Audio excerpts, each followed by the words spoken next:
Hi friends, നമുക്കിന്നൊരു മാങ്ങ അച്ചാർ ഉണ്ടാക്കാം. 2 മാങ്ങ അരിഞ്ഞ് വെച്ചിട്ടുണ്ട്.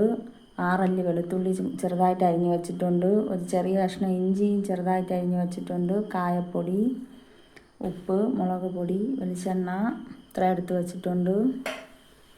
നമുക്ക് മാങ്ങയിലേക്ക് 1.5 ടേബിൾ സ്പൂൺ ഉപ്പിട്ട് കൊടുക്കാം. 1.5 ടേബിൾ സ്പൂൺ മുളക് പൊടി ഇട്ട് കൊടുക്കാം. 1 ടീസ്പൂൺ കായപ്പൊടി ഇട്ട് കൊടുക്കാം.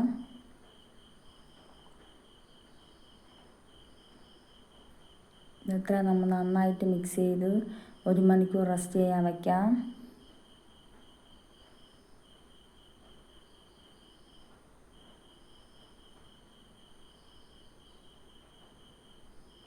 നമുക്ക് 1 മണിക്കൂർ ആയിട്ടുണ്ട്. കടുക് വറുത്ത് കറിവേപ്പിലയും വറ്റൽമുളകും എല്ലാം ഇട്ട് കൊടുത്തിട്ട് നമുക്കതിലേക്ക് അരിഞ്ഞ് വെച്ചിരിക്കുന്ന ഇഞ്ചിയും വെളുത്തുള്ളിയും കൂടി ഇട്ട് കൊടുക്കാം. അത് നന്നായിട്ടൊന്ന് ബ്രൗൺ നിറമാകുമ്പോൾ ഈ മാങ്ങയിലേക്ക് ഒഴിച്ച് മിക്സ് ചെയ്യാം. അപ്പോൾ ഇത്രയേ ഉള്ളൂ, നല്ല അടിപൊളി മാങ്ങ അച്ചാർ ഇവിടെ റെഡി ആയിട്ടുണ്ട്. എല്ലാവരും ട്രൈ ചെയ്ത് നോക്കണേ.